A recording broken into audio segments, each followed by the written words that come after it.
সুপ্রিয় দর্শক মণ্ডলী, শুরু হচ্ছে ফ্রন্টলাইন। আপনাদের সবাইকে স্বাগত জানাচ্ছি ফ্রন্টলাইন দেখার জন্য। আমাদের সঙ্গে রয়েছেন দুজন ইউটিউব তারকা। তো আমরা সৌভাগ্যবান যে দুইজনকে আমরা হাজির করতে পেরেছি।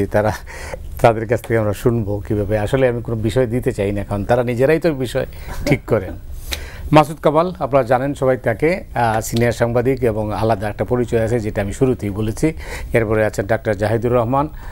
জাহেদ, স্বাগত। শিক্ষক ও রাজনৈতিক বিশ্লেষক। এখন যেটা বলছিলাম যে আমি একটা বিষয়ে মাসুদ আমি দিতে চাই না, আপনার ভাবনায় কি আজকে বিষয় আছে, আপনি কি নিয়ে আলোচনা করতে চান? না, আলোচনা আপনি এই মুহূর্তে যে দেশের যে অবস্থা কি এই মুহূর্তে আলোচনার বিষয়টা একটাই, যে অন্তর্বর্তীকালীন সরকার তারা কি করছে, তাদের কাছে মানুষের কি প্রত্যাশা, এবং তারা যে সংস্কার কর্মকাণ্ডগুলি করছে সেই সংস্কার কর্মকাণ্ডগুলি কেমন চলছে। আমাদের এই অনুষ্ঠানে আজকে আমরা একটা সংস্কার কমিশনের মেম্বারকেও পেয়েছি, রাইট? তো ওনার কাছ থেকে আমি আমরা জানতে চাই যে ওনারা কি করতেছেন, আমাদের ভাবনার সঙ্গে সেই ওনাদের করণীয় যে কাজগুলি করছেন তার কতটুকু মিল আছে, এগুলো নিয়ে কিন্তু আমার প্রচুর আগ্রহ। তো এমনি আমি ব্যক্তিগত পর্যায়ে ওনাকে এভাবে কখনো নির্বাচনের রোডম্যাপ নিয়েও আলোচনা আছে।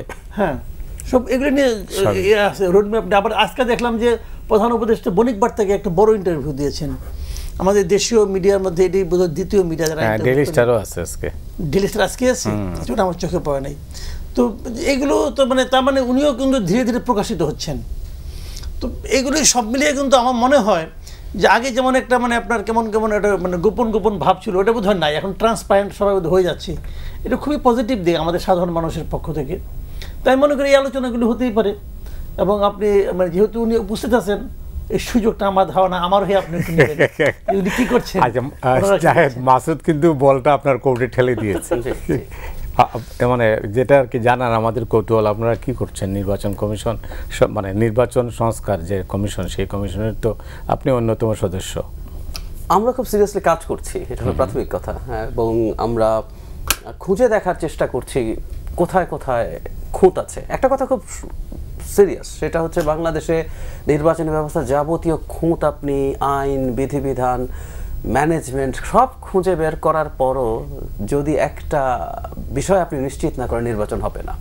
ব্যাপারটা ওই রকম, সেনাপতি বলছেন রাজার কাছে এসে যুদ্ধে হেরে গেছি। তো বলছে যুদ্ধে হেরেছো কেন? তো বলছে যুদ্ধে হারার 101টা কারণ আছে। তো বললো প্রথমটা বলো। সে বলছে গোলা বারুদ ভিজে গেছে। তো বলছে বাকিগুলোর দরকার নেই শোনার।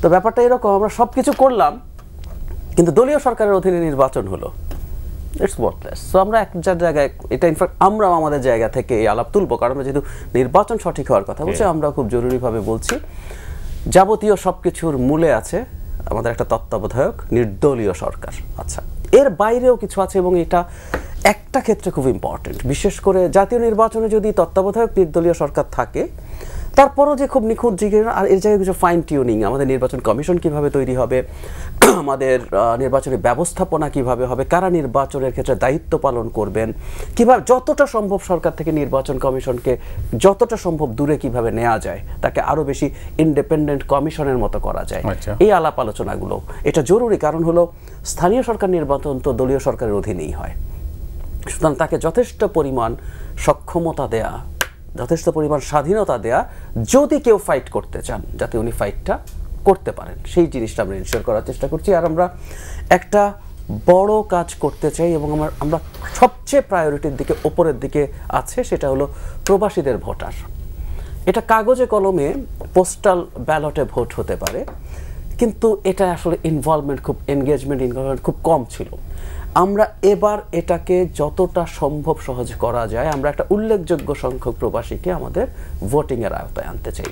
আর আরেকটা বড় কাজ আমরা করতে চাই, যেটা আমাদেরকে টার্গেট নিচ্ছি, সেটা হলো আমাদের বিগত 3টা তথাকথিত ইলেকশনের এক্সপেরিয়েন্স বলছে, এই যে এসব ঘটনা ঘটে একটা দেশ শেষ হয়ে গেল, আমরা এগুলোকে আমরা দেখবেন যে নির্বাচনী অপরাধ আছে, দুটো জিনিস আছে, আচরণবিধি লঙ্ঘন একটা আছে, নির্বাচনী অপরাধ আছে, এগুলো কিছু কিছু শাস্তি আছে। কিন্তু পলিসি লেভেলে কি কোনো শাস্তি আপনি দেখছেন? ধরুন 18 সালের নির্বাচন কমিশন কি এর সাথে জড়িত না? তাই না, তাদের রেসপন্সিবিলিটি নাই। এই দেশ ধ্বংস হয়ে গেছে শুধুমাত্র নির্বাচন ঠিক মতো না হওয়ার কারণে। তো সেই পলিসি জায়গাগুলো নির্বাচনের ফলাফল না মানার জন্য কিন্তু দেশটা দেশ ভাগ হয়ে গেছে। মিয়ানমারে নির্বাচন ঠিক হয়েছে, ফল মানে না, ওখানে গৃহযুদ্ধ চলছে, দেশটা ছারখার হয়ে যাচ্ছে। সো এই জায়গাটায় আমরা কাজ করতে চাই। আমরা নির্বাচনী অপরাধ সেটাকে ডাইমেনশন আরো বড় করতে চাই। আবারও বলছি, এগুলো আমাদের চিন্তা, ফাইনাল যদি করি সেটা, তাও ওটা ফাইনাল নয়, এটা প্রপোজাল, কিন্তু এটা ইমপ্লিমেন্ট করবে কারা আসছে সেটাই বলছি। আমরাও সবগুলো কমিশনের কাজ আসলে কতগুলো প্রপোজাল তৈরি করা, নট অনলি উই, আমরা অনেকের ইনপুট নিচ্ছি। রাজনৈতিক দলগুলোর মতামত চাওয়া হয়েছে, সাংবাদিক যারা এই ইলেকশনে মাঠে কাজ করেছেন, সম্পাদকরা, বিভিন্ন শ্রেণী পেশার মানুষের সাথে কথা, সব কিছু আমরা একত্র করে, ইভেন এটাকে আমি জোর দিতে চাই, আমি খুব মুগ্ধ হয়েছি একটা ব্যাপারে, আমরা মানুষের মতামত চেয়েছিলাম থ্রু আওয়ার ওয়েবসাইট, ইমেইল এবং আমাদের ফেসবুক পেজে। শত শত মন্তব্য আসছে এবং খুব surprisingly very high quality comments. এটা আমরা খুব অবাক হয়েছি, মানে সাধারণ মানুষ ওখানে মন্তব্য করছেন, খুবই গুরুত্বপূর্ণ। আমরা খুব আলাদা একজন অফিসারকে অ্যাসাইন করেছে, যিনি এখান থেকে এগুলো বাছাই করছেন, নিচ্ছেন, এগুলো প্রিন্ট করে দিচ্ছেন, এগুলো থেকে আমরা কি নিতে পারি সেটা প্রেজেন্টেড হচ্ছে। সো সবার মতামত নিয়ে একটা করার পরও পরবর্তীতে নেগোসিয়েশনস আছে সব, এবং এটা আমি বুঝিও রাতারাতি সব সংস্কার হয়ে যাবে তা না, এটা সরকারের হাতে একটা ডকুমেন্ট, এটার ভিত্তিতে প্রধান উপদেষ্টা যাচ্ছি ইন্টারভিউর কথা বললেন, উনি ইন্টারভিউ দিচ্ছেন, আগেও দিয়েছেন, ওনারা আলোচনা করবেন উইথ দ্য পলিটিক্যাল পার্টিস, যতটুকু সম্ভব হবে সেটা হয়ে আমরা যদি এগিয়ে যেতে থাকি। কিন্তু এই ডকুমেন্টটা থাকলো, আমি বিশ্বাস করি আমাদের ডকুমেন্টটা একটা গুরুত্বপূর্ণ রেফারেন্স পয়েন্ট হিসাবে থাকবে। বাস্তবতা তো পাল্টে যায়, 10 বছর পর হয়তো পাল্টে যাবে, কিন্তু 10 বছর পরও এটা একটা রেফারেন্স থাকলো যে কী কী জিনিস হয়েছিল। আর আমরা থিওরিটিক্যালি যেটা চিন্তা করি সেটা অ্যাপ্লাই করতে গিয়ে সবসময় হয়তো সেইভাবে কাজ করে না। সো এই জিনিসগুলো আমরা একটু করার চেষ্টা করছি। অনেক ধন্যবাদ আপনাকে। আমাদের অভিজ্ঞতায় 3 জোটের রূপরেখা হয়েছিল 90 সনের পরে, অভ্যুত্থানের পরে, কিন্তু সেটা কিন্তু কার্যকর হয়নি। তো জাহিদ যেটা বললেন এটা রেফারেন্স হিসেবে থাকবে, এটা তো এই জন্য কি আমরা এই এক্সারসাইজ করছি নাকি আমাদের মানতে হবে? এখন জিনিসটা মানতে তো হবে, যদি না মানে আপনি কি করবেন? রাইট, আপনি তাদেরকে ধরতে পারবেন না, মারতে পারবেন না, তারা তো অনেক বিশাল কিছু একটা, তাই না? মানতে হবে এটা আমরা চাইতে পারি, কিন্তু আমি তো প্রেশার দিয়ে আমি মানাতে পারবো সেই শক্তি তো আমাদের নাই। তো সেখানে উনি যেটা বলছে এটা হলো মিনিমাম, যে ওইটুকু থাকবেই। আমরা একদিন আলোচনা করবো, এরকম একটা প্ল্যানিং হয়েছিল, এরকম একটা রিপোর্ট পাওয়া গিয়েছিল, যদি কেউ পরবর্তীতে কোনো সরকার ভালো কিছু করতে চায় সেটা হয়তো এটা আলোকে করবে, এরকম কিছু একটা কথা। কিন্তু আমি ওনাকে, যেহেতু উনি কমিশনের সঙ্গে আছেন, উনি তো আরও অনেক আলোচনা করবেন, তো আমরা সাধারণ মানুষ হিসেবে কিছু কিছু তো আপনাদের মানে দৃষ্টি আকর্ষণ করতেই পারি। যে কথাগুলো একটু আগে আপনি আমাকে বললেন, আপনারা বললেন এইখানে এই ইয়েতে যে স্থানীয় সরকার যে নির্বাচনটা, আমি তো মনে করি যে জিনিসটা, যে স্থানীয় সরকার নির্বাচন এবং আমাদের জাতীয় যে নির্বাচন, এই দুটোকে সমান গুরুত্ব দেওয়া উচিত। আমাদের এখানে স্থানীয় সরকার নির্বাচন কোনো গুরুত্বই পায় না, এবং আপনার এলাকার উন্নয়ন কর্মকাণ্ডে এমপি সাহেবরা জড়িত হয়ে যান বলে স্থানীয় সরকার নির্বাচনটা আরও গুরুত্বহীন হয়ে গেছে। তো তাদেরকে কীভাবে এখান থেকে বের করা যায়? এলাকার উন্নয়নে এমপিদের ভূমিকা থাকার তো কোনো দরকার দেখি না। ওটা স্থানীয় সরকার, তো স্থানীয় সরকার তারা করবে, এ একটা পয়েন্ট। আরেকটা পয়েন্ট হলো, স্থানীয় সরকার একটা হলো সচিবালয়ের একজন লোক এক খোঁচা কলমের খোঁচা তারা বাতিল করে দিল। একটা জনপ্রতি, সে তো জনগণের দ্বারা নির্বাচিত, সেটা আপনি কী করে করবেন? এখন আর আমি সর্বশেষ যে কথাটা বলবো এই ক্ষেত্রে, অনেক শুনে তো হাসবে, এটা হাস্যকরী মনে হবে, বাট আমার কাছে মনে হয় এটাও আপনি একবার ভাববেন। সেটা হলো গিয়ে স্থানীয় সরকার নির্বাচনের এইভাবে করার দরকারটা কি? এভাবে মানে কি, আপনি যেহেতু এটা গুরুত্বপূর্ণ নির্বাচন একটা হবে, তো এটা দলীয় সরকারের অধীনে আপনি করতে মানে করবেন কেন? আপনি বলতে চাচ্ছেন যে একসঙ্গে করে ফেলানোর কথা বলছি। অথবা আরেকটাও বলতে পারে, আরেকটাও হতে পারে যে আমরা কি দেখেছি, আমাদের যে রাজনৈতিক যে কালচার, আমরা এই কালচারটা এমন দেখেছি যে যারা সরকারে থাকে তার বিরোধী মতের, বিরোধী দলের যদি কেউ মেয়র হয়, বড় বড় জায়গায়, যে কোনো জায়গায় হোক, তারা কিন্তু কোনো উন্নয়ন মানে কাজ পায় না, অথবা তাদের জেলে যেতে হয়, পুরোনো কোনো একটা মামলা দেখে ছুতানাতায় জেলে ঢুকাই দিয়ে তাদের কোনো কমিশনারকে দায়িত্ব দিয়ে দেয়, এবং তারা অ্যাক্টিভ হতেই পারে না। এটা তো আমরা আগেও দেখেছি, যে বাড়ির পাশে গাজীপুরের প্রথম যে ইলেকশনটা হলো, মান্নান সাহেব তো চেয়ারেই বসতে পারলো না, ভদ্রলোক শেষ পর্যন্ত মরেই গেল। তো এটা তো কোনো উদাহরণ হতে পারে না। তো লোকে তো তাকেই ভোট দিয়ে বানাইছিল, কিন্তু তাকে তো লোকে পায় নাই। এখন আমার কথা হলো, যেহেতু এটা হয় না, এবং যদি বিরোধী কোনো একজন জনপ্রিয় লোক যদি নির্বাচিত হয়ে যায়, তার মানে হলো ওই এলাকায় কোনো উন্নয়ন কাজও হবে না। তো সেক্ষেত্রে কেন এটা করা হয় না যে আমি সরকার যে আমরা ভোট একবারই দিব, একবারই ভোট দেবো জাতীয় নির্বাচনে, যারা নির্বাচিত হবেন স্থানীয় সরকার তারা মনোনয়ন দিবেন, ইলেকশনের দরকার নেই ওটা কোনো। তাতে কি হবে, উন্নয়নের যে ডিসপ্যারিটিটা এটা আর থাকবে না, উন্নয়নটা একরকম হবে সব জায়গায়। যেহেতু ওনারা আছেন ওনাদের মতো করে ওনারা করে নিলেন, কোনো সমস্যা নেই। তাতে দুটা জিনিস হবে, একটা হলো স্থানীয় সরকার নির্বাচনে কিন্তু ব্যয় কম হয় না, প্রায় 2000 কোটি টাকার মতো ব্যয় হয়ে যায় কিন্তু। তো এই টাকাটা অপচয় হলো না, জাস্ট অপচয় হাত থেকে বাঁচলাম আমি। আর 2 নম্বর হলো সব জায়গায় সমান সমান উন্নয়ন হলো। আর আমরা জনগণ একবার চান্স পাবো যে আমরা একটা সরকার গঠন করব, সরকার ঠিক করবে তার কোন জায়গায় কাকে স্থানীয় সরকারে বসাইলে পরে ভালো হয়। মানে এটা একটা মানে এই ধরনের ঘটনা হয়তো নাই, কিন্তু আমার মনে হয়েছে যে এর অপচয়ের কে মানে আছে, এত টাকা খরচ করে করতেছি বাট তারা তো কাজ করতে পারছে না। ওইবার দেখলাম আমরা সিলেটে, খুলনায়, বরিশাল, আপনার কি বলে রাজশাহীতে সব কিন্তু জিতলো বিএনপির, এবং ওইটাই কিন্তু মূল কারণ। তখনই কিন্তু ওই 2012 সালের মধ্যে হয়েছিল, তখনই কিন্তু আওয়ামী লীগ সিদ্ধান্ত নিচ্ছে যে নির্বাচন করলে আমি জিতবো না, অতএব তত্ত্বাবধায়ক বাদ। ওই ইলেকশনটাই মানে আমাদের জন্য এত বড় ক্ষতির কারণ হয়ে গেছে। That was A turning point. That was the turning point. কারণ আওয়ামী লীগ শেখ হাসিনা তখনই বুঝছে যে আমি মনে করি এত কাজ করছি, সে তো মনে করতো অনেক কাজ করছে, আমি এত কাজ করছি, তো গাজীপুরে, সিলেটে, খুলনায়, রাজশাহীতে হারলাম কেন এবং গোয়ারা হারছে। তখনই সে সিদ্ধান্ত নিচ্ছে, এবং সে খুব খেপছিল ইয়ের উপর, সৈয়দ আশরাফের উপর, যে কেন নির্বাচনে এইভাবে করতে হবে। তো আমি মনে করি যে এই যে ঘটনাগুলো, এখান থেকে আমার হয় কিছু একটা শিক্ষা নেওয়া উচিত, এবং যদি না হয় দরকার নেই একটা নির্বাচন করি আমরা, বাদ বাকি সবগুলি ওনারা যে গভর্নমেন্ট থাকবে সেই মনোনয়ন দিবে, তাই তো হয় আলটিমেটলি। না, কিন্তু এটার বিপদ আছে, এটার প্রবলেম আছে। প্রবলেম হচ্ছে তখন প্রথম কথা হচ্ছে তখন এটাকে লোকাল গভর্নমেন্ট বলা যাবে না। পৃথিবীতে কিন্তু অনেক দেশে এই অপশন আছে, তখন এটা লোকাল অথরিটি বা এরকম একটা কিছু বলবেন আপনি যদি নিয়োগ দেন। আমরা যদি এটা স্থানীয় সরকার বলতে চাই, এখানে নির্বাচন হতে হবে, এটা হলো এক। 2 হচ্ছে আমরা আগের ব্যাড প্র্যাকটিস আছে, খুবই যৌক্তিক কতগুলো প্রশ্ন মাসুদ ভাই তুলেছেন, এগুলোর কারণে নানান সমস্যা হয়েছে। কিন্তু আমরা কেন তারপরও নির্বাচনের কথা বলি, কারণ আমরা মনে করি একটা ইভেন টপ সরকারটা আমরা নির্বাচিত চাই। আমরা এই কথা দীর্ঘদিন থেকে বলছি, যদি নির্বাচনটা ঠিকঠাক করা যায়, এখানে একটা কিন্তু আছে, তাহলে নির্বাচিত পলিটিক্যাল সরকারটাও যে কোনো অনির্বাচিত অত্যন্ত পরিষ্কার মানুষ দিয়ে তৈরি হওয়া সরকারের চেয়ে বেটার হয়। কারণ আপনি যখন নির্বাচন ফেস করতে যান, আপনাকে কিন্তু কাজ করতে হবে মানুষের জন্য। যেমন ধরি আমরা কোন একটা দল ক্ষমতায় আসলো, তারা লোকাল গভর্নমেন্ট এরকম অথরিটির মতো করে তারা করে দিল। ও জানে, যিনি ওটার চিফ হলেন, তিনি জানেন যে তিনি আসলে কি করবেন না করবেন তাতে তার ভবিষ্যতের কিছু আসে যায় না। কিন্তু যখন নির্বাচিত হয়, এই নির্বাচনটা একটা ডেটারেন্ট, যে আমি কাজ না করলে যদি আমি ক্ষমতায় আবার নির্বাচিত হব না, এই জিনিসটা তার মাথায় রাখতে হয়। সেই কারণে আসলে নির্বাচনের এই সরকারের সিস্টেমটা আমাদের সংবিধান অনুযায়ী যদি আমরা খেয়াল করি, এটাকে আসলে ছোটখাটো, এটাকে সরকার আমরা এই জন্যই বলছি, তার ট্যাক্সেশনের ক্ষমতা আছে। শুধু তা না, আমাদের সংবিধান তার অধীনে প্রশাসন, পুলিশ দিয়ে দেওয়াটাকেও এনকারেজ করছে। আপনি আইন করে কিন্তু এখনো পারেন যে পুলিশ লোকাল গভর্নমেন্টের আন্ডারে থাকবে, প্রশাসন তার আন্ডারে, এটা একটা সরকার কিন্তু। সো এই একটা জায়গা জরুরি। আর মাসুদ ভাই যেটা বলছেন, আইনের কিছু চেঞ্জ, যেমন আমাদের সংসদ সদস্যদেরকে আইনের মাধ্যমে উপজেলা পরিষদের উপদেষ্টা করা হয়েছে, এটা সংবিধানেও নাই আসলে, এটা সংবিধানের স্পিরিটের বাইরে। আর্টিকেল 25 আপনি এটা বাতিল করে দিলে কিন্তু তারা এখান থেকে সরে যেতে পারে।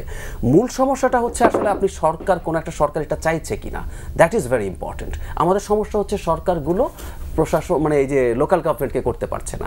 এখন আমরা সেই সরকার এসে তার লোক যদি দিয়ে দেয়, আমরা মোটামুটি নিশ্চিত থাকতে পারি যে এখন যে ব্যবস্থা আছে, এমনকি যদি সেই দলেরও হয়ে থাকে, যেমন ধরি আমরা বিএনপি ক্ষমতায় আছে, এই আলোচনা এখন আছে যে স্থানীয় সরকার নির্বাচনে মার্কা তুলে দেওয়ার জন্য, কিন্তু ধরলাম যে তাদেরই নমিনেটেড কোনো মানুষ জিতলো, সেটাও যদি হয়, সেই ক্ষেত্রে উনি যদি নির্বাচিত হয়ে কাজ করেন আর নির্বাচন ছাড়া কাজ করেন, মোটামুটি নিশ্চিত যে নির্বাচিত হয়ে কাজ করলে ওনার একটা লোকাল দায়িত্বর ব্যাপার থাকে, একটা বাধ্যবাধকতার ব্যাপার থাকে, একটা মানুষের ফেস করার ব্যাপার থাকে, গ্রহণযোগ্যতাও থাকে। তো সবকিছু মিলে এটা হবে। আর একটা কথা মনে রাখা জরুরি, বিশেষ করে এই আলাপটা আছে, যদি মার্কা তুলে দেয়া যায় তাহলে কিন্তু একটা সময় সাপোর্টেড মানুষ আছে, কিন্তু সমাজে বেশ কিছু গণ্যমান্য মানুষ, শ্রদ্ধেয় মানুষ নির্বাচন করতে হয়। মার্কা তুলে মানে এটা কি মার্কা মানে দলের মানে মার্কা ব্যাপারটা থাকে? হচ্ছে আগে তো লোকাল গভর্নমেন্ট ইলেকশনে কোনো দল তার মার্কা নিয়ে নির্বাচন করতে পারতো না। আইনটা সংশোধন করে এখন শুধু চেয়ারম্যান পদপ্রার্থীরা মার্কা নিয়ে নির্বাচন করতে পারে, মেম্বার না বা কমিশনাররা না, মেয়র বা চেয়ারম্যান। তো এটা যদি পুরো তুলে দেওয়া যায়, এই আলোচনা আছে, এটা তুলে দেওয়া যদি যায়, আপনারা জানেন নিশ্চয়ই যে লোকাল গভর্নমেন্টের একটা কমিশন হয়েছে, তো এটা যদি তুলে দেওয়া যায় তখন কিন্তু খুব ওয়াইড স্প্রেড প্রতিদ্বন্দ্বিতার সুযোগ তৈরি হয়। এটা কয়েকটা টার্ম যদি এরকম ইলেকশন করতে পারি আমরা, আমার মনে হয় ভালো হবে। আর আমি আরেকটা কথা মাসুদ ভাইয়ের সাথে যোগ করতে চাই, যদি কোনো সরকার জাতীয় নির্বাচনটাকে ম্যানিপুলেট করতে না চায়, তাহলে কিন্তু লোকাল গভর্নমেন্টে যেসব কাজ করেছে এগুলো সে করবে না। এটা করবে না কেন? আওয়ামী লীগ করেছে কারণ ও আসলে জাতীয় নির্বাচনটা ম্যানিপুলেট করবে। ধরুন আমি একজনকে মেয়র বানিয়েছি, তাকে যখন অত্যাচার নির্যাতন করছে, এটা কিন্তু জাতীয় যে সরকার আছে তার ভোট কমায়। সুতরাং আমরা যদি জাতীয় নির্বাচনটা ঠিক রাখতে পারি, আমরা যদি একটা নির্দলীয় তত্ত্বাবধায়ক সরকার নিশ্চিত করতে পারি, তাহলে আমি ধারণা করি লোকাল গভর্নমেন্টে এই ধরনের সমস্যা কম হবে ভবিষ্যতে। লোকাল গভর্নমেন্টের আয়ু কতদিন হবে? 4 বছর না 5 বছর? এইগুলো তো আসলে আমাদের জায়গা না, মানে এগুলো নিয়ে এখন একটা কমিশন হয়েছে নতুন, তারা আসলে এগুলো ডিসাইড করবেন। এটা আমরা তো আগেই জেনে ফেললাম যে 4 বছর হবে সরকারের। ওটা জাতীয়র ক্ষেত্রে। আচ্ছা, উনি যেটা বলেছেন, এইটা কি এইটা ওই কমিশনের কাজ কি তাইলে? কমিশন তো কিছু বলা ঠিক হয় না, ঠিক হয়নি। এটা উনি এক নম্বর ঠিক হয় না, 2 নম্বর উনি বলতেও পারেন না, কারণ এটা গৃহীত হবে কিনা, এটা গৃহীত হবে কিনা, তারপরে আবার পলিটিক্যাল পার্টির সঙ্গে আলাপ করবে। তবে উনি খুব, আমি এটা শুনেছি, উনি যে খুব স্ট্রংলি বলেছেন তা না, যেরকম একটা আলোচনা আছে না, স্পিরিট তো এটাই যেটা বলেছেন 4 বছর। না, উনি আসলে হচ্ছে কি, মানে আমার যেটা মনে হয় উনি তো আসলে পলিটিশিয়ান না, তো উনি ওনার গুড ফেথ থেকে বলে দিয়েছেন আর কি, আলোচনা হচ্ছে এরকম একটা এরকম। বাট ওনার এটা বলা আমি মনে করি এইটা টু আর্লি হয়ে গেছে, উনি এটা বলতে পারেন না এভাবে। আর কমিশনের রিপোর্ট আসবে, সেই রিপোর্ট নিয়ে পলিটিক্যাল পার্টিগুলোর সঙ্গে আপনারা বসবেন, তারপরে ওটা নিয়ে অন্যান্য আরও বিভিন্ন লোকের সঙ্গে বসবেন, শেষ পর্যন্ত কোনটা টিকবে না এটাও তো ঠিক না। আবার ওনার কথাই কিন্তু আছে যে আমি এটা বসবো, যদি পলিটিক্যাল পার্টিগুলো রাজি না হয়, যদি তারা সংস্কার করতে না চায়, বলে এগুলো লাগবে না, এমনি যার নির্বাচন তো দিয়ে দেবো। তো উনি কথাগুলি কিন্তু উনি কিন্তু খুবই ফ্লেক্সিবল, কিন্তু যে হ্যাঁ ঠিক আছে আমি সবগুলো তুলে ধরবো, যে যেটা মানে সব মিলে যদি সবাই না মানবে তাহলে ইলেকশন দিয়ে দেবো। তো ওনার এই যে বলাটা, মানে অনেকগুলো অপশন রাখছেন, কোনো ক্লিয়ার করেন না কোনো কিছু। এই অপশন রাখাটাও কিন্তু আমার কাছে ভালো লাগছে। আমার কাছে ভালো লাগে কেন, যে উনি কোনো সিদ্ধান্ত নিয়ে রাখেন নাই, যেটা আগে আমরা দেখতাম যে উনি যদি সিদ্ধান্তকে নিলেন তাহলে ভালো মন্দ আপনি যত বুঝান সে ওটাই করবো। তো ইনি তা না, ইনি হলো যে ভাই আমি আমাকে আনছেন, আমি যতটুকু পারি করবো, আপনার পছন্দ না হলে আপনারা করবেন না। এবং উনি ভুল স্বীকার করছেন, ওনাকে যে আপনি আজকে একটা পত্রিকার সাথে ইন্টারভিউতে এটা সেটা বলছে, হ্যাঁ আমরা তো এই কাজের লোক না, আমরা এখানে আসছি, আমাদের কিছু ভুল ভ্রান্তি হবে, মানে এগুলো ইন্টারেস্টিং। এগুলি আমি মনে করি পজিটিভ। এবং এগুলি আরেকটা জিনিস কি, আমাদের সাধারণ মানুষের জন্য কিন্তু এটা একটা নতুন অভিজ্ঞতা। আমরা কিন্তু যারা পাবলিক, আমরা কিন্তু সাধারণত দেখি না যে ক্ষমতার শীর্ষে ব্যক্তি যিনি থাকেন উনার যে ভুল হইতে পারে, এটা কিন্তু কোনোদিন আমরা কাউকে স্বীকার করে দেখি নাই। তো উনি বলতেছেন, এবং উনি খুবই মানে ইজিভাবে বলতেছেন যে না হলে নাই, যদি পলিটিক্যাল পার্টিগুলো না চায় তাহলে করবো না। তো এই যে বিষয়গুলো, মানে ওনার নিজস্ব কোনো মতামত উনি কিন্তু চাপিয়ে দিচ্ছেন না। এটা আমি মনে করি আমাদের জন্য একটা নিউ এক্সপিরিয়েন্স, এবং এটা আমি মনে করি যে আমাদের পলিটিক্যাল পার্টিগুলোর এখান থেকে শেখার কিছু আছে। ধন্যবাদ। আমি মনে হয় রাজনীতির বাইরে একটু খোঁজ খবর নিয়ে দেখি কী অবস্থা। একটা আজকের দিনের খবর আছে যে আয়নাগরের যারা রূপকার তাদের 22 জন কর্মকর্তার পাসপোর্ট বাতিলের নির্দেশ দেওয়া হয়েছে। আয়নাগর মানে গত সরকার, মানে আমাকে যদি কেউ প্রশ্ন করেন মানুষের উপরে সবচেয়ে ভয়ঙ্কর কোন অপরাধ হতে পারে, আমি এটাকে মনে করি গুম, এনফোর্সড ডিসঅ্যাপিয়ারেন্স, হত্যা না। আমার ব্যক্তিগত অভিজ্ঞতা শেয়ার করি, সেটা হচ্ছে এই যে গুম হওয়া মানুষদের স্বজনদের একটা সংগঠন আছে মায়ের ডাক। আমি শেখ হাসিনার সময় এদের বেশ কয়েকটা প্রোগ্রামে গেছি। আমি প্রায় বলি যে আমি খুব ইমোশনাল মানুষ না, আমার কাঁদি না খুব বেশি, আমার খুব প্রিয়জনের মৃত্যুতেও আমি খুব বেশি কেঁদেছি তা না। কিন্তু আমার একটা চ্যালেঞ্জ আছে, আমি অনেকে তখন কথাটা বলতাম যে কেউ একদিন ওনাদের একটা প্রোগ্রামে যান এবং গিয়ে না কেঁদে থাকার চেষ্টা করেন, ইউ উইল ফেইল।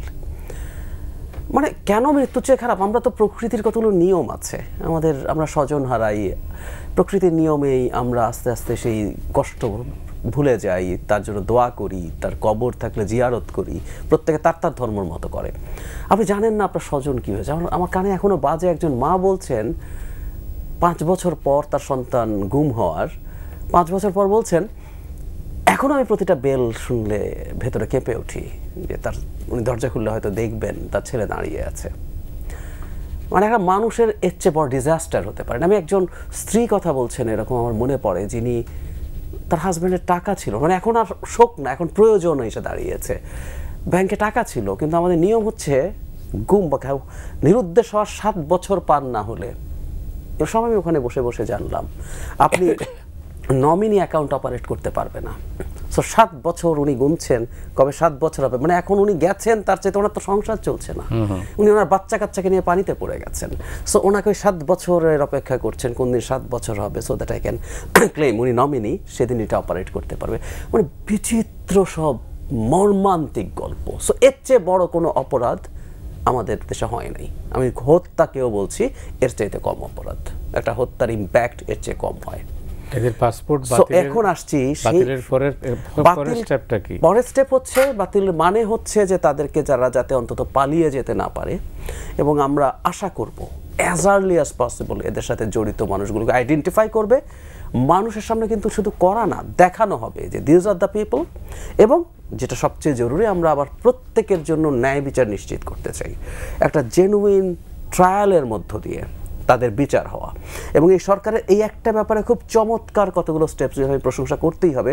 গুম বিষয়ক যে সনদ সরকার আসার অল্প দিনের মধ্যে সাইন করেছে, 1। 2 হচ্ছে একটা কমিশন করা হয়েছে, এবং খুব ইন্টারেস্টিং, আমরা এতদিন শুনতাম সংখ্যাটা 670-এর মতো, কিন্তু এখন পর্যন্ত 1600 তারা পেয়েছেন, এবং তারা বলছেন এটা 3500 হওয়ার সম্ভাবনা আছে যে কমিশন কাজ করছে। অনেকে ভয়ে বলেন নেই, এখনো ভয় পাচ্ছেন যে পরবর্তীতে আমাদের কি হবে। সুতরাং এই মানুষগুলোকে আইডেন্টিফাই করা এবং বিচার করা ক্লিয়ারলি, জানি মানে বিচার সম্পর্কে বলে না বিচার করলেই হবে না, এটা রিভিলড হইতে হবে যে বিচার হচ্ছে। সো আমাদের সামনে এটা রিভিল করা সবচেয়ে জরুরি। মানে এই বিভৎসতা আমি নিজে ব্যক্তিগতভাবে এটা আমার সাথেও সামহাউ কানেক্ট করেছি, যেহেতু আমি ওনাদের অনেকগুলো প্রোগ্রামে গেছি।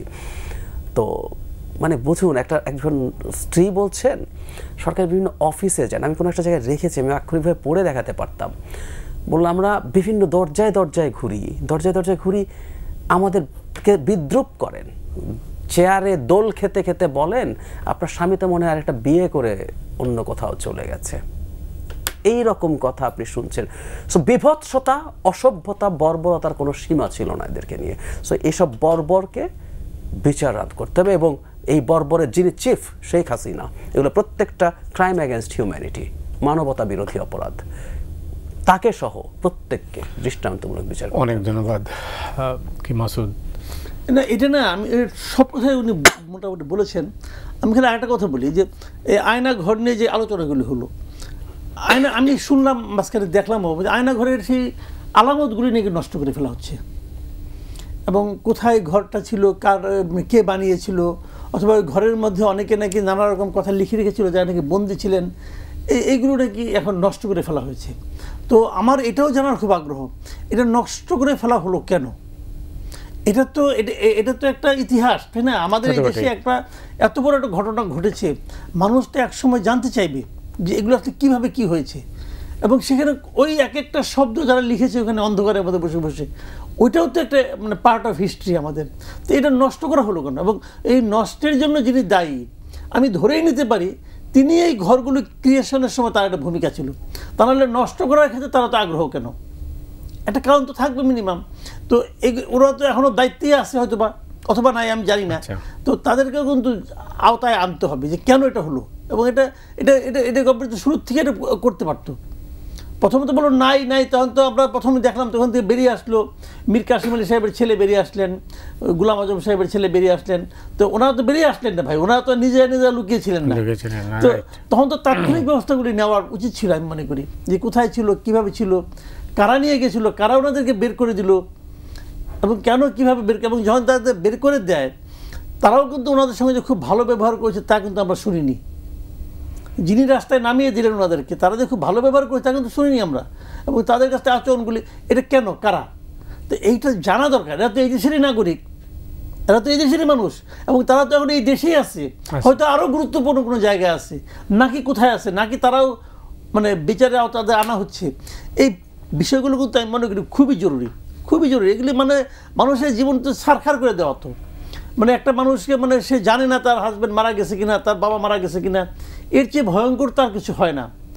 তো এগুলো আমি মনে করি যে খুব সিরিয়াসলি দেখা উচিত। এবং যে কথাটা বললো যে একটা দৃষ্টান্তমূলক শাস্তির মধ্যে আনা এবং মানুষকে জানানো যে একে এই অপরাধের কারণে এই শাস্তি দেওয়া হয়েছে, এটাও জানানো খুব জরুরি।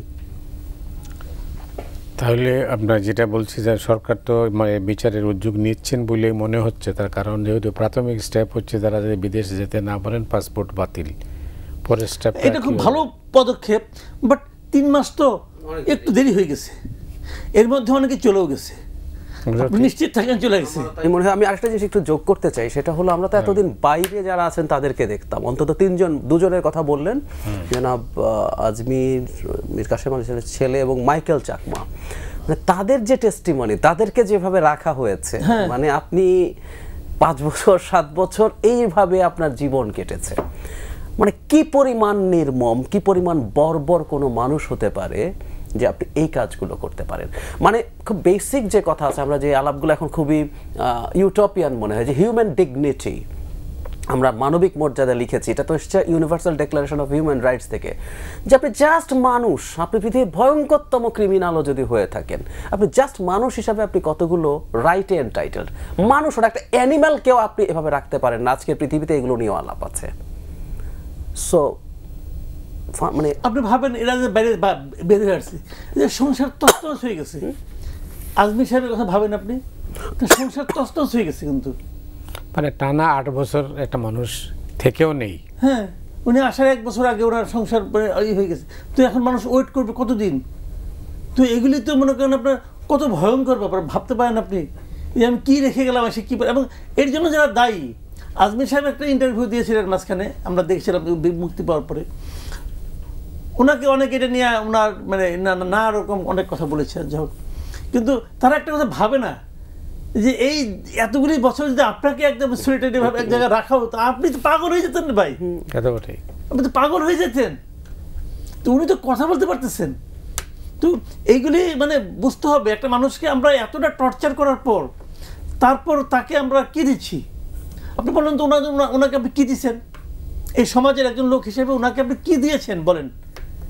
ওনার আপনি কেরিয়ার ধ্বংস করছেন, আপনি ওনার জীবন ধ্বংস করছেন, আপনি ওনার ফ্যামিলি ধ্বংস করছেন, বিনিময়ে ওনাকে আপনি দিয়েছেনটা কি?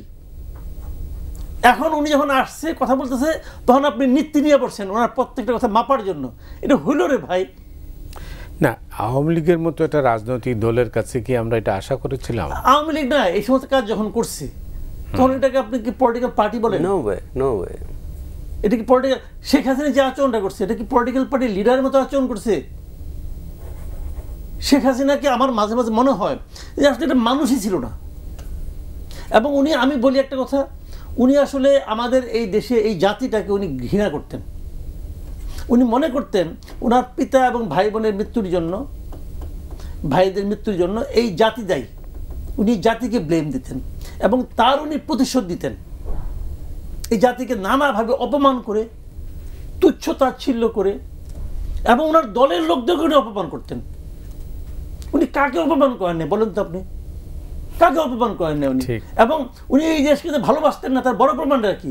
উনি যাদেরকে ফ্যামিলি হিসাবে বলেন যে এরা আমার ফ্যামিলি, উনি ওনার বাচ্চা কাচ্চা, ওনার বোন আর বোনের বাচ্চা কাচ্চা একটাও কি এই দেশের নাগরিক? তো উনি তো এই দেশকে তো উনি করতেন না উনি। তো এই মহিলার কথা, এই মহিলার আচরণ ভয়ঙ্কর, ভয়ঙ্কর। এটা হয় না। যারা দীর্ঘদিন ধরে আওয়ামী লীগ করে তাদের মুখে শুনছি আমরা, যেন আমার জন্য বাকি জীবনে ওখানে ওনার কাছে যাইতে না হয়। উনি অপমান করেন নাই। ওনার পিতার সঙ্গে যারা পলিটিক্স করছে তাদের অপমান করেন নাই উনি। প্রত্যেকের লোককে উনি মানে অপমান করছেন। তো উনি আসলে একজনের, মনে হয় একজনের স্যাডিস্ট টাইপের একটা ক্যারেক্টার ছিলেন, সাইকোপ্যাথ। মাসুদ, এবার আমরা বিএনপির ভারপ্রাপ্ত চেয়ারম্যান তারেক রহমানের একটা বক্তব্য আমরা দেখতে পাচ্ছি। বিশেষ করে 2টো বক্তব্য একসঙ্গে আসছে। কোথাও কিছু একটা ষড়যন্ত্র চলছে, আবার তিনি তার দলের নেতাকর্মীদের বলছেন যে আমাকে দেশনায়ক বলবেন না, আমাকে শুধু রাষ্ট্রনায়কও বলবেন না। আমি দুইটা কোনোটাই আমাকে বলবেন না, আমার জন্মদিনও পালন করবেন না। না, এটা আমি পার্সোনালি মনে করি কি জানেন, আমার কাছে কেমন যেন মনে হয় তারেক রহমানের মধ্যে আমি না অনেক চেঞ্জ দেখি। এখন একটু আগে আলাপ করছিলাম যে আমাদের পলিটিক্যাল লিডাররা যারা নাকি বড় লিডাররা বেশ ভালো ভালো অভিনয় করতে পারে। এখন এটা অভিনয় কিনা আমি জানি না, যদি অভিনয় হয় তাও আমি খুশি, যদি অভিনয় হয় তবু এই অভিনয়টা আমার ভালো লাগছে। আর যদি অভিনয় না হয় তাহলে তো খুবই খুশি। মানে আমাদের নেতা হওয়ার পরে না তাদের মধ্যে একটা মানে একটা বাসনা, অন্তর্গত বাসনা কাজ করে যে আমি তোমাদের মতো না, আমি অন্য কিছু, যে কারণে তাকে নানা ধরনের উপাধি। জি। এবং যখন এই যে বঙ্গবন্ধুর কথা আমরা বলি, এটা বলতে বলতে আমরা অভ্যস্ত হয়ে গেছি, বঙ্গবন্ধু বঙ্গবন্ধু বলতে বলতে হয়ে গেছে। কিন্তু এটা শুরু যারা করছে, যারা শুরু করছেন প্রথম, কেন করার দরকার ছিল রে ভাই? এটা প্রয়োজনটা কি? ওনার বাপ মা তো তারা নাম রাখছে, আর একটা উপাধি দিতে হবে কেন? ওনার বাপ মার দেওয়ার নামই কিন্তু হারাই গেছে। মানে এখন ওই বাপ মার দেওয়ার নাম বললে অপমান করা হয়, এই ধরনের একটা ভাব। তো দরকার তো নেই কোনো এগুলো বলার। আমি তাকে ভালোবাসি, এটা মানে তার নামের আগে ভালোবাসি লাগাই নিতে হবে নাকি? তা তো না। এবং শেখ হাসিনা খালেদা জিয়ার নাম ছিল, তাই না, দেশনেত্রী। হ্যাঁ, যেহেতু ওনাকে দেশনেত্রী বলা হয়েছে অতএব ওনাকে দেশরত্ন বলতে হবে, মানে একটা বলা। এইগুলি হলো কি স্তুতি। এই স্তুতিগুলি থেকে যদি বেরিয়ে আসার মতো যদি কারো পরিমিতি বোধ থাকে আমি তাকে প্রশংসা করব। এবং উনি এই জন্মদিনটা যে না করতে বলছেন এটাও ভালো। এটা ভালো এই কারণে যে এই জন্মদিনে তো নাটক কম হয় নাই, কার মৃত্যুদিন কার জন্মদিন মিলে গেল। মানে ভাবখানা শেষ দিকে এমন হয়েছিল, আমার যেমন আমি বলি আমার পার্সোনাল লাইফে কী হয়, আমার জন্মদিন হলো 14 আগস্ট। যেই শুনে সেই বলে আপনি তো কানের কাজ দিয়ে গেছেন, আপনি তো আরেকদিন পরে হলে পালন করতে পারতেন না। মানে কথাটা উনি ফান করেই বলে, কিন্তু আপনি ভাবেন আমি ওই দিন জন্ম নিলে আমি জন্মদিন পালন করতে পারবো না, এটা কেমন কথা হলো ভাই? এটা পৃথিবীর কোথাও আছে এরকম দৃশ্য? পৃথিবীর যত বড় নেতা হোক তার দেশে তার মৃত্যুদিনে করে জন্ম হবে না? নর্থ কোরিয়াতে আছে। নর্থ কোরিয়ার কিম ইল সং এর মৃত্যুদিনটি নিয়ে আপনি মানে কোনো সেলিব্রেশন করতে পারবেন না, কাঁদতে হবে। কেউ জন্ম নিতে পারবে কিনা? এখন ওইটা আমাদের দেশটাকে নর্থ কোরিয়া বানাবেন আপনি। তো এখন এই বিষয়গুলো কিন্তু যদি উনি যদি বলে থাকেন তাহলে ভালো। আর আরেকটা কথা হলো যেটা আপনি বললেন যে কোথাও যেন একটা ষড়যন্ত্র চলছে, এটা উনি বলেছেন কেন আমি জানি না, তো হয়তো ভেতরে আমি নিউজটা পড়ি নেই, আমি পড়লে হয়তো বলতে পারতাম। কিন্তু একটা জিনিস আমি বলি, বিএনপি যেভাবে চাচ্ছে, বিএনপি তো সামনে দিয়ে কিছু একটা চায়, বিএনপি তো প্রকাশ্য যে বিএনপি এখন কয়েকটা জিনিস চায়, যেটা বেসিক জিনিস, যার সঙ্গে নাকি ছাত্রদের একটু চাওয়ার মানে বিরোধ আছে। সেই কয়েকটা জিনিস হলো, 1 নম্বর যে আওয়ামী লীগকে নির্বাচন করতে না দেওয়া, আওয়ামী লীগকে নিষিদ্ধ করা না করা, তারপরে আপনার কী বলে নির্বাচনের রোডম্যাপ ঘোষণা করা নিয়ে কথা যেটা, আর পুরো সংস্কার করার দরকার নাই, প্রয়োজনীয় অতি গুরুত্বপূর্ণ 2-1 নির্বাচনের স্বার্থে যেগুলি করা জরুরি সেগুলি সংস্কার করে তাড়াতাড়ি নির্বাচন দেওয়া। এইগুলি কিন্তু বিএনপি বলতেছে, জামাত কিন্তু বলে না, জামাত বলে না, আর কেউই বলে না, আর ছাত্ররাও তো বলে না। তো এই জায়গাগুলো আওয়ামী লীগ যেভাবে বিএনপি যেভাবে চাচ্ছে সেভাবে হচ্ছে না। এই না হওয়াটা কেউ যদি উনি মনে করেন যে এটা কেন হচ্ছে না, এর পেছনে ষড়যন্ত্র আছে, হতে পারে। কিন্তু এটা ওনারা যেভাবে চাচ্ছেন, ওনারা চাওয়ার পেছনে একটা লজিক তো আছে। তো এই লজিকের সঙ্গে না মিললে উনি বলবেন, খুব স্বাভাবিক এটা। তারপরেও আমি বলবো বিএনপির রাজনীতিতে কিন্তু আমি কোনো পরিমিতি বোধ দেখছি, কিন্তু ওনার নিজস্ব সিদ্ধান্তগুলি না, কিন্তু টোটাল বিএনপি পলিটিক্সেও কিন্তু আমি অনেক মানে পরিমিতি বোধ দেখছি। যেমন স্টুডেন্টরা যখন প্রেসিডেন্টের হঠাৎ করে পদত্যাগ নিয়ে টানাটানি লাফালাফি শুরু করলো, তখন বিএনপি তড়িৎ বেগে যে সিদ্ধান্তগুলি নিয়েছিল, আমার কাছে মনে হয় আমাদের জাতীয় ঐক্যের স্বার্থে এগুলি প্রয়োজনীয় ছিল। আমি নিজে কিন্তু ঐক্যে বিশ্বাসী। আমি মনে করি এই জাতিকে নানা ছুতানাতায় এত বিভক্ত করা হয়েছে, আমার কাছে এটা খুব পেইনফুল মনে হয়। এই যে বিভক্ত জাতি কখনো অগ্রসর হতে পারে না। আপনাকে যে কোনো কিছুর বিনিময়ে জাতিকে ঐক্যবদ্ধ করতে হবে। আপনি দেখবেন, আমার স্পষ্ট মনে আছে এই ইউনূস সাহেব যখন এয়ারপোর্টে প্রথম নামলেন, এবার নেমেই কিন্তু বললেন আমরা এক পরিবার। প্রথমে কিন্তু বলেছেন আমরা এক পরিবার, আমাদের মধ্যে মতবিরোধ থাকবে কিন্তু আমরা এক পরিবার হিসেবে অগ্রসর হব। তো তার নমুনা কিন্তু আমরা ইদানিং আবার দেখি না কোনো কোনো ক্ষেত্রে। এটা ভাঙবো, এটা চুরবো, এটা রাখবো না, এটা ভেঙে ফেলাবো, অমুকরে মেরে ফেলাবো, এই যে জিনিসটা, এটা কিন্তু এক পরিবারের মানে ইঙ্গিত বহন করে না। ঐক্যবদ্ধ থাকতে পারাটা জরুরি আমি মনে করি। জি, অনেক ধন্যবাদ জাহেদ। এই প্রসঙ্গে যেটা তারেক রহমানের বক্তব্য, যেটা মাসুদ বললেন, আমি একমত মাসুদ ভাইয়ের সাথে। এই যে তাকে উপাধি প্রসঙ্গে একটু বলি, মানে শেখ মুজিবুর রহমানকে মানুষ, যেমন একটা গান ছিল শোনো একটি মুজিবরের কণ্ঠে লক্ষ মুজিবর, মানে মানুষের কাছে এই নামটারও এক ধরনের ব্যক্তিগত অ্যাপিল, ক্লোজনেস ছিল। মানে এই অহেতুক চর্চাটা আমাদের দেশ থেকে যাওয়া উচিত। একটা দেশ গণতান্ত্রিক হয়ে উঠলো কি না সেটা দেখার ব্যাপার। ধরুন ভারতে গান্ধীকে মহাত্মা ডাকা হয়, এরপর আমরা মনে হয় না আর কোনো নেতাকে, নেহেরু এত বছর ধরে ভারতের প্রধানমন্ত্রী ছিলেন, ইন্দিরা ছিলেন, পরবর্তীতে যারা এসছেন, মানে নরেন্দ্র মোদী তো বিজেপির বিরাট নেতা হয়ে দাঁড়িয়েছেন, একটানা ক্ষমতায় থাকছেন, এত পাওয়ারফুল কোনো নেতা ছিল না। কাউকে তো আমরা এই ধরনের উপাধির চর্চা দেখছি না। একই পাকিস্তানেও জিন্নাকে কায়েদে আজম বলা হয়েছে, কিন্তু এরপর কায়েদে আজম বড় নেতা, এর চেয়ে বেশি কিছু না, কিন্তু এরপরে আমরা এই চর্চা দেখি না। আমাদের এখানে কেন যেন এই ঘটনাগুলো ঘটলো। সো এটা থেকে বেরিয়ে আসা একটা গণতান্ত্রিক হওয়ার লক্ষণ। মানে আপনি আসলে একটা গণতান্ত্রিক দেশ মানে অন্তত কাগজে কলমে মেনে নেবেন আমি আপনাদেরই একজন, আপনারা আমাকে ভোট দিয়ে একটা দায়িত্ব দিয়েছেন, আমি স্পেশাল কেউ না। আর মাসুদ ভাই যেটা বলছেন একটু ক্ল্যারিফাই করি, মানে অভিনয় করলেও পছন্দ করছেন বলছে, হুইচ ইজ রাইট। মানে আপনি কখন অভিনয় করেন? ডোনাল্ড ট্রাম্প যখন ক্ষমতায় আসলো তখন এই আলাপ করা হয়েছে যে আরে উনি খুব জেনুইন, উনি অভিনয় করেন না, উনি মানুষের সামনে মনের কথা যা তাই আসে তাই বলে দেয়। এটা একটা দিক। অন্য একটা দিক আছে, যিনি মনের কথা না বলে একটা মিথ্যা কথাও মানুষকে বলেন, এভাবে চিন্তা করেন তো, যিনি মিথ্যা কথাটাও বলছেন তিনি আসলে মানুষকে কিছুটা হলেও মূল্যায়ন করছেন, যে আমার এই কথাটা, সত্য কথাটা কাউকে হার্ট করতে পারে, সো আমি একটু ঘুরিয়ে বলি, একটু অস্বীকার করি। সো এটা যদি মনে করেন যে মানুষকে দেখানোর জন্য করছেন, স্টিল ইটস গুড, বিকজ আপনি মানুষকে ইভ্যালুয়েট করছেন এবং আপনি মনে করছেন এটা করলে ভালো হবে। সো এটা একটা বিরাট চেঞ্জের জায়গা। আর আমি মনে করি বাংলাদেশের গণতান্ত্রিক ট্রান্সফরমেশনের জন্য এই যে ইলেকটোরাল প্রসেস, আবার কেউ কেউ বলতে পারেন সামনে একটা নির্বাচন আছে তাই উনি এখন খুব করছেন, দ্যাটস ফাইন। যদি এই নির্বাচনটা হয়, যদি তার দল ক্ষমতায় আসে, যদি 5 বছর পর উনি নির্বাচন ম্যানিপুলেট করতে না চান, নির্বাচন তো এটাতেই শেষ হচ্ছে না, আবার নির্বাচন আছে, সো উনি আবারও এই জিনিসটা কন্টিনিউ করবেন। এই করতে করতে গণতান্ত্রিক চর্চাগুলো এগিয়ে যেতে থাকে বলে আমি মনে করি। সো আমি এটাকে প্রশংসা করছি। মাসুদ, আপনি জানেন যে জামাতের আমির মাওলানা শফিকুর রহমান লন্ডনে মিট দ্য প্রেসে বলেছেন যে ৭১-এর কোনো ভুল প্রমাণিত হলে ক্ষমা চাইবে জামাত। ভুল প্রমাণিত হলে কে প্রমাণ করবে? প্রমাণ করার দায়িত্ব উনি কাকে দিচ্ছেন? এখন এটা কিন্তু খুব ইন্টারেস্টিং কথা, কিন্তু সবাইকে বলতে শোনা যায় যে যদি প্রমাণিত হয়, তো ৭১-এর ভুল এটা প্রমাণ না হওয়ার কি আছে? যেমন আমাকে যদি বলতে পারেন, আমি আমার একটা ন্যারেটিভ আছে, কিন্তু আবার জামাতের একজন লোককে দেন, সে আবার তার মতো করে ব্যাখ্যা করবে।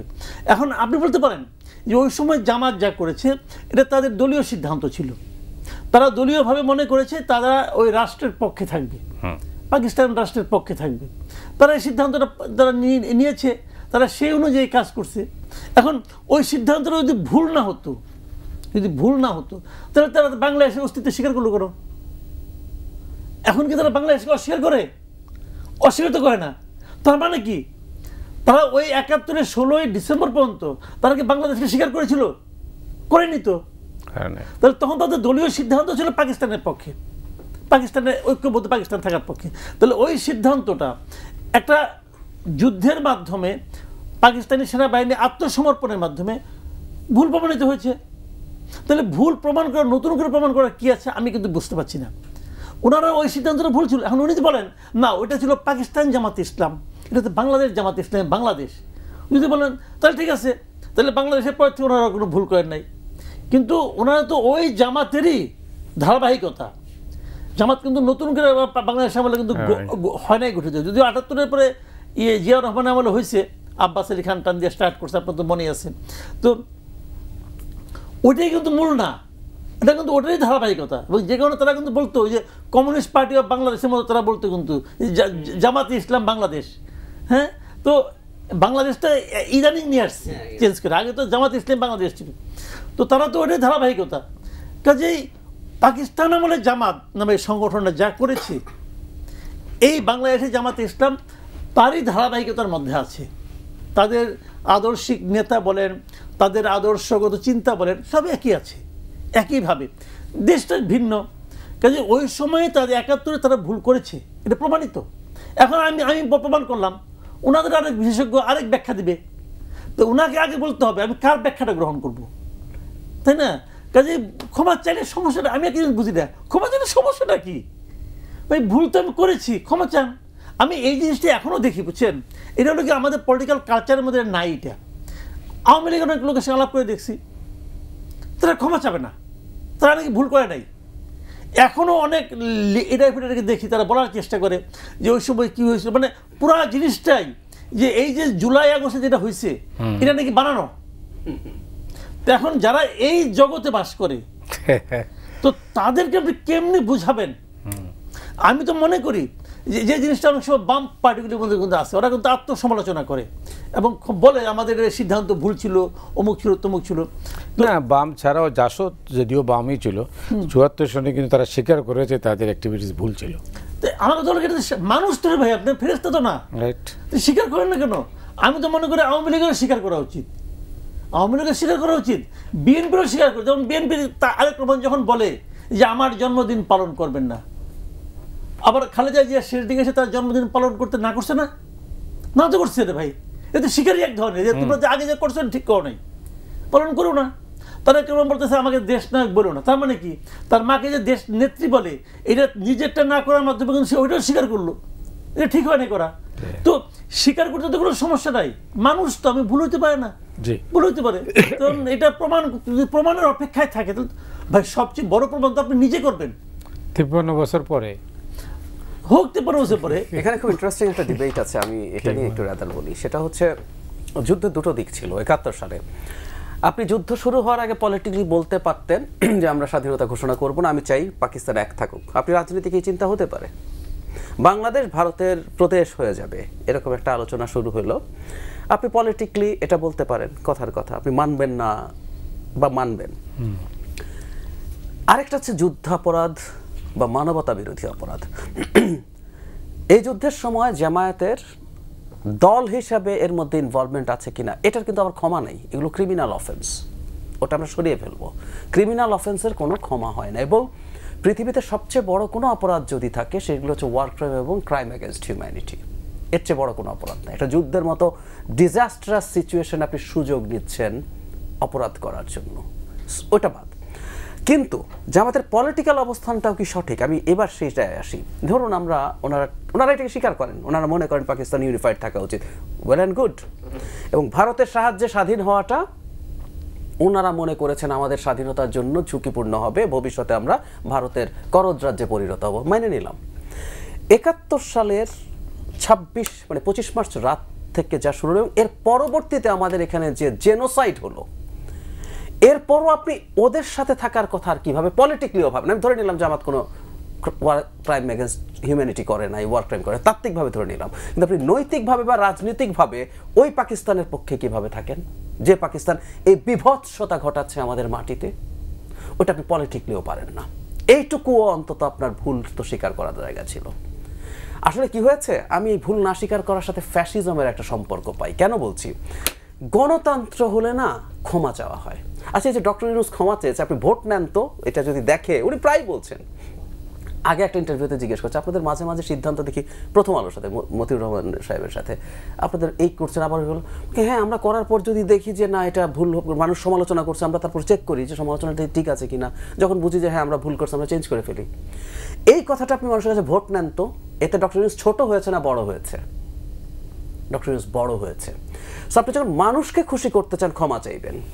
নরেন্দ্র মোদীর মতো পাওয়ারফুল নেতা কৃষি আইন যখন পারলো না রাখতে, কৃষকরা আন্দোলনের মুখে মোদী হাত জোর করে ক্ষমা চেয়েছিল যে আমি আপনাদেরকে বোঝাতে পারি না, আমি এটা উইথড্র করছি। উনি মানে লিটারালি হাত জোর করে ক্ষমা চাইছে, কারণ উনি শেষ পর্যন্ত ওনাকে নির্বাচন করতে হবে। আমি ভুল করি না, এই পারসেপশন শেখ হাসিনার পারসেপশন। একটা ফ্যাসিস্টের, একটা মাফিয়ার মূল ইউএসপি কি, ইউনিক সেলিং প্রপোজিশন কি? আমি গড লাইক কিছু একটা, আমার কোনো ভুল টুল হয় না, আমি যা বলি সব সঠিক, আমি সব করি। দেখবেন শেখ হাসিনার পরামর্শে প্রতিটা কাজ উনি দেখভাল করেন, উনি একজনকে সামনে নিয়ে আসা, এবং উনি ভুল ত্রুটির ঊর্ধ্বে। এই মানসিকতাগুলো গণতান্ত্রিক না। মজার ব্যাপার, জামায়াত যদি এই ব্যাপারগুলো রিয়েলি ডিল করতে, এবং আমি জানি আমরা এই কথাগুলো পাবলিকলিও এসছে অনেক সময়, বিশেষ করে ছাত্র শিবিরের একটা অংশ খুবই চেয়েছিল এই ব্যাপারগুলো ডিল করা হোক এবং তাদের অনেকেই শেষ পর্যন্ত দলে থাকতে পারেন। তো জামায়াতের যদি বাংলাদেশে রাজনৈতিক ভবিষ্যৎ, এটা তাদের সিদ্ধান্ত, কিন্তু আমি একজন অ্যানালিস্ট হিসাবে বলবো এই ব্যাপারগুলো ডিল করা এবং নন ক্রিমিনাল যেগুলো ক্রিমিনাল অফেন্স না। ওনারা পাকিস্তানের সাথে এই 25 মার্চের পর থেকে ছিলেন, নৈতিকভাবেও যদি থাকেন এটাও ক্রাইম। আওয়ামী লীগের সাথে ধরুন আপনি আওয়ামী লীগের পক্ষে বন্দুক ধরেন না, এই যে আমরা কিছু জার্নালিস্টকে সোকল বলছি এগুলো জার্নালিস্ট না, কেন? কারণ সে যা করছে আপনি ওটাকে সমর্থন করেছেন, এটা ইটসেলফ একটা অনৈতিক এবং to some extent criminal offence. Zahid, অনেক ধন্যবাদ আপনাকে। এই আলোচনাটা আরও আগে শুরু করলে বোধহয় ভালো হতো। পাসুদ, আপনাকেও ধন্যবাদ। দর্শক মণ্ডলী, আপনারা যারা এই অনুষ্ঠান দেখলেন আপনাদের সবাইকে ধন্যবাদ জানিয়ে আজকের মতো এখানে বিদায় নিচ্ছি।